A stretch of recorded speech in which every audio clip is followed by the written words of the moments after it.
What's up guys, welcome to our 5th Java Server Faces video tutorial. Today we're going to talk a little bit about using external resources in our application. What we're going to do is basically add JavaScript files and CSS files to our application. Alright.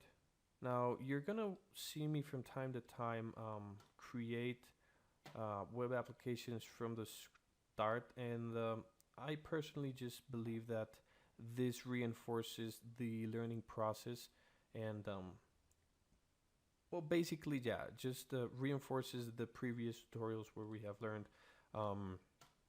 the web applications, how to create them, how to interact with the NetBeans IDE. So this is the reason why I am gonna be creating projects from time to time, just to give you a reminder of how to create proper Java Server Faces web applications. So remember to always configure the URL mapping so that you don't get the faces URL. And well, for the moment, we're not going to use any libraries here. So in our index.xhtml, what we're going to do is basically set a background image for the entire body, and this is going to be through an external resource. And I don't know, I guess we're gonna give some style to the index page through a CSS file, and we're just gonna verify that we are able to use JavaScript files also. So the way we do this is basically external resources. Let's just give it a name here. So Java Server Faces provides us with a tag called output style sheet. Basically, here is where we make use of our external CSS files. So it has an attribute called library, which denotes basically the file or the folder, where the CSS file is going to be. Now the name is the resource name, so let's just say that our CSS file is going to be called main style.css. We close the tag. Now, in order for this to work, Java Server Faces works in a bit of a different way.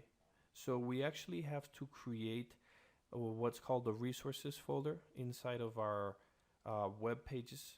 So resources, and the resources, what is going to have is all the external resources that are going to be used throughout the application. So here we want to create 3 folders, one that contains the CSS files, one that contains the JavaScript files, and one that contains the images.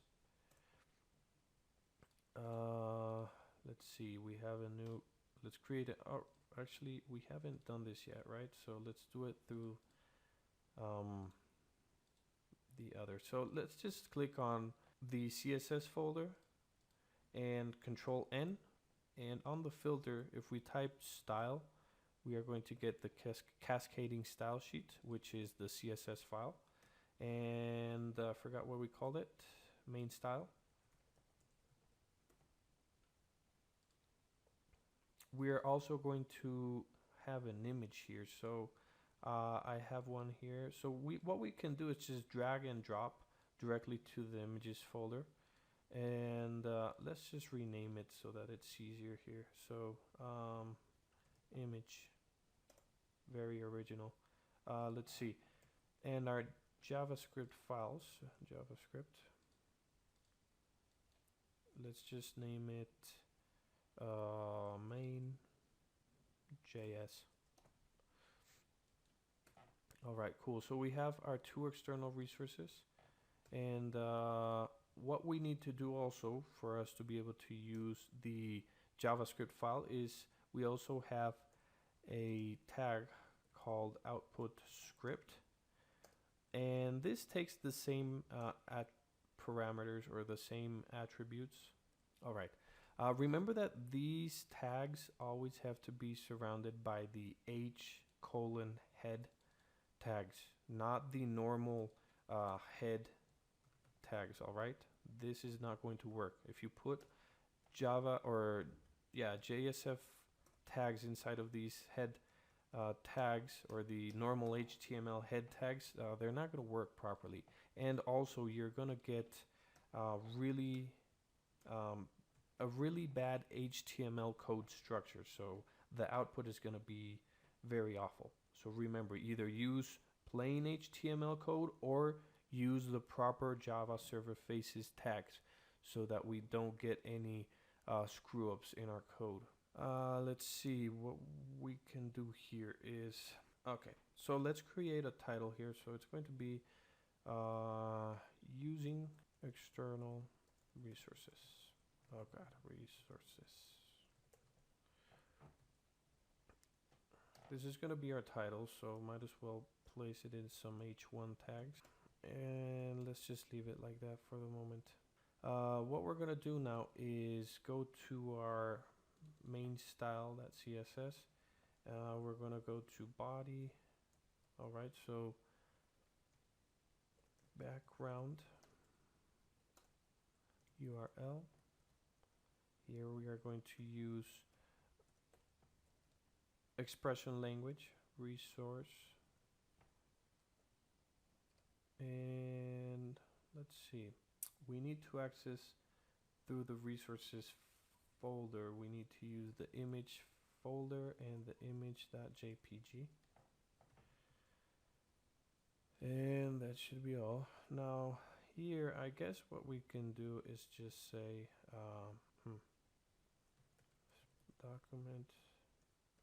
document dot, actually we can just alert directly, alert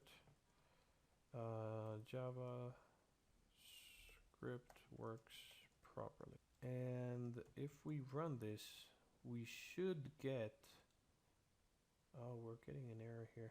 Let's see. That's weird.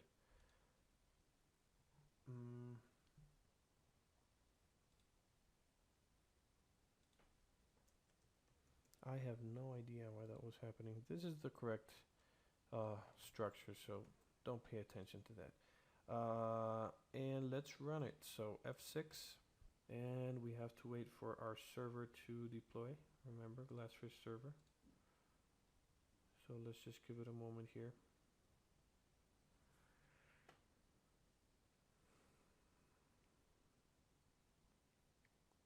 By the way, we are going to be talking a bit about CSS properties. So for those who don't really want to listen to that part of the tutorial, I am going to let you know when we're going to start this in this tutorial, and you can just go ahead and pass on next to the next tutorial.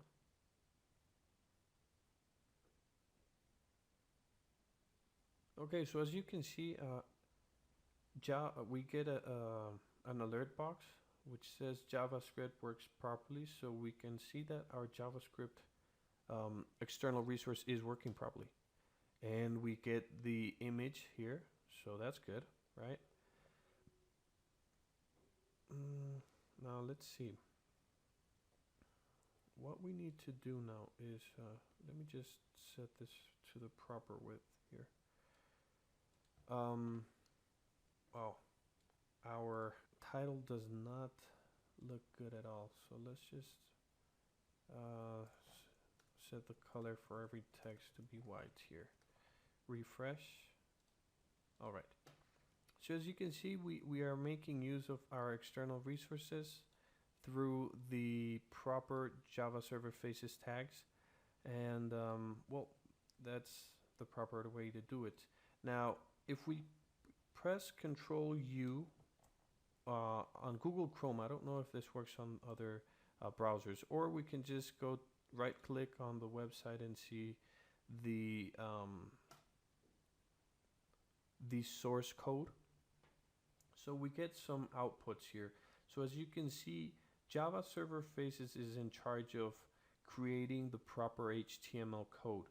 So if we do not use the correct structure of Java Server Faces, I mean, we can include plain HTML code, but we have to be real careful where we place it. All right, so we get the external resources here. So we have a script, right? And we get the link rel, which basically uses the external resources. But as you can see, the URL for the resources is gonna be completely different. So it's managed by the Java Server Faces application itself. And this is a very cool thing because we don't really have to worry about having to access parent folders and stuff like that to be able to access the external resources once we get into a deep application where there are a lot of files and subfolders and stuff like that. So that is a very good thing about the Java Server Faces. All right, so cool. So from this part of the tutorial, we're just gonna be working a little bit about on the style. And what we're going to do is just create a plain login form here on our index page and give it some styles. So for those who don't want to watch this part of the tutorial, just continue to the next part of the tutorial where we're going to be talking a little bit more about how to create templates for our application. So here we go. First things first, let's just erase that background image. I don't really like it anyways. And get rid of the alert box. So, welcome, please log in. And we're gonna create an H form here. All right. Remember that always use the Java Server Faces structure. Now we're gonna bind this, we're gonna give it an ID, so let's just say login form. And the JSF form has an attribute called prepend ID, and we're gonna set it to false. The reason why we set it to false here is that any child within the form is going to be they are all going to have IDs, and the ID is going to be conformed of the login form ID followed by a colon and the ID of the component child. So what I'm talking about is, for example, if we have an output label here with a value of username, if we give it an ID of, say, username,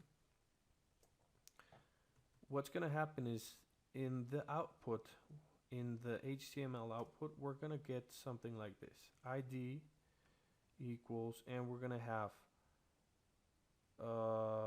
login dash form followed by a colon and the username or the ID of this object. All right, so this is basically going to be the output.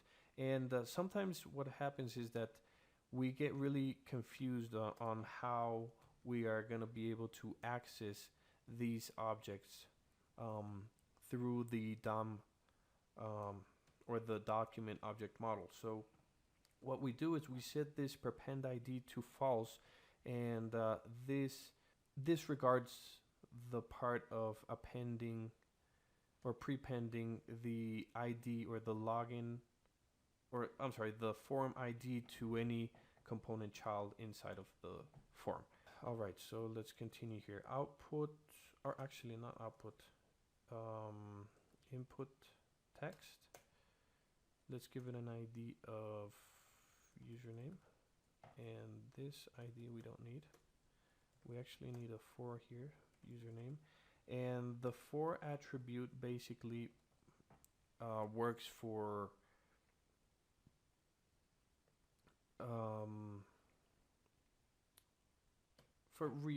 binding. Actually, it binds this output label to wherever this ID exists. So in this case, it's going to bind the output label, this one, to this input text. I'm going to be talking more about this in the next tutorial. For the moment, let's just focus on the design. So let's say we have, actually, let's cut this out, and we're going to set this in a panel grid with a couple of columns here. Let's set it to 5 columns, and we're going to make the panel grid this way. So what's going to happen is our components inside of the panel grid, they are going to be placed in the order that they're going to be set in the amount of columns that are available. So for instance, there are 5 columns available here in this panel grid. There are going to be 5 columns. Sorry about that. There are going to be 5 columns in our form, basically. So let's just set this to, actually we can copy these two, and set the same thing for, oh no, not for this one. Actually, output, not output, God, input secret. Input secret is the same as input of type password. ID pwd,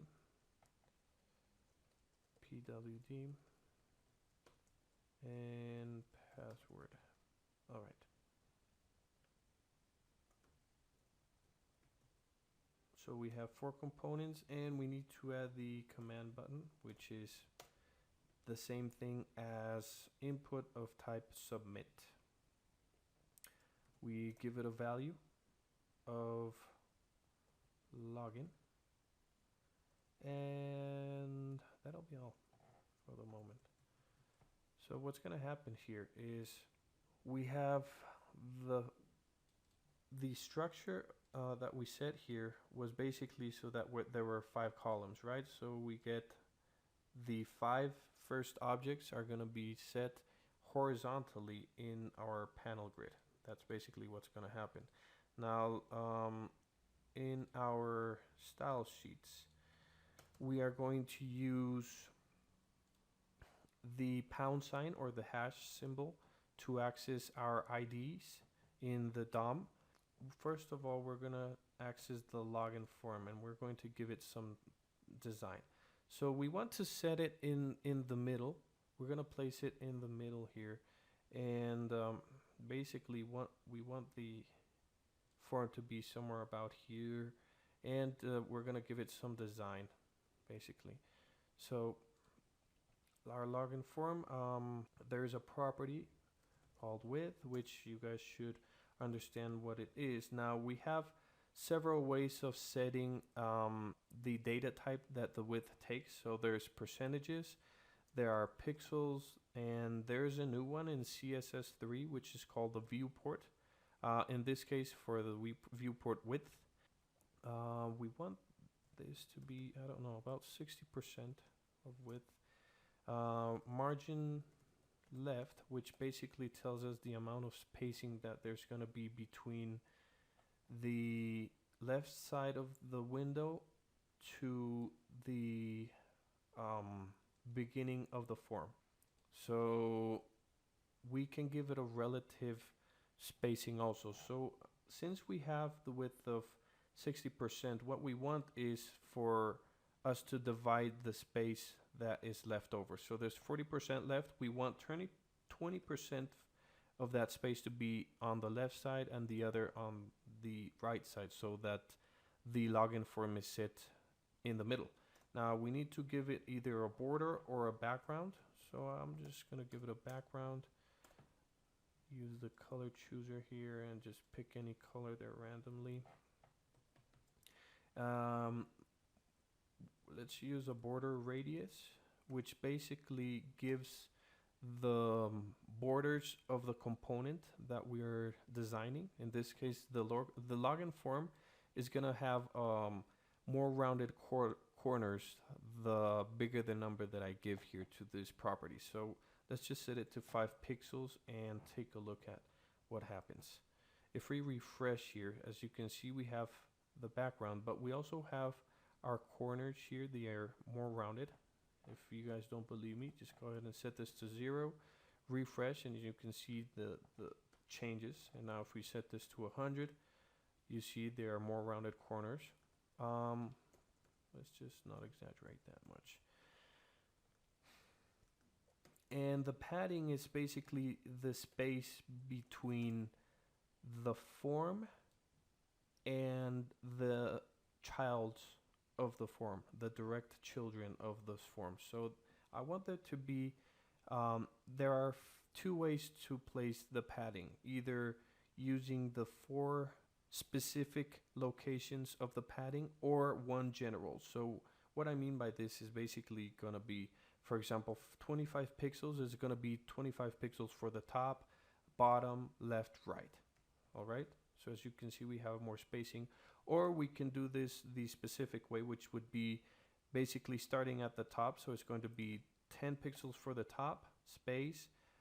Then it's going to be 5 pixels for the right.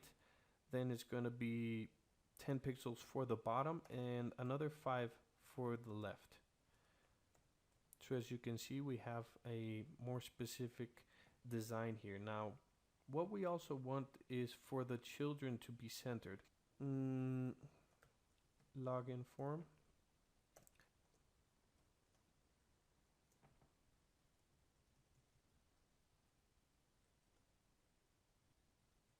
There we go. All right, so this is what happens here is this diamond bracelet, I forgot what it's called, basically it's going to access the direct children of the login form, and this star stands for all of the children, right? And we just gave each of those all of the children a margin left of 50 pixels. That's what happened there. Let's see, what else can we do? Let's give the command button an ID, com btn, and let's style it a little bit. So com button, no border. Let's give it a background, and the color, which is going to be the color of the text, it's going to be white. So there we go.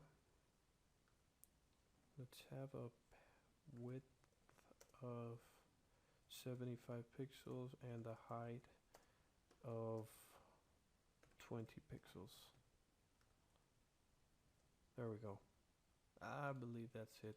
Actually, let's give all of the text inside of our HTML tag a font family. I really like this family. It's Century Gothic, and the font size of 12 pixels.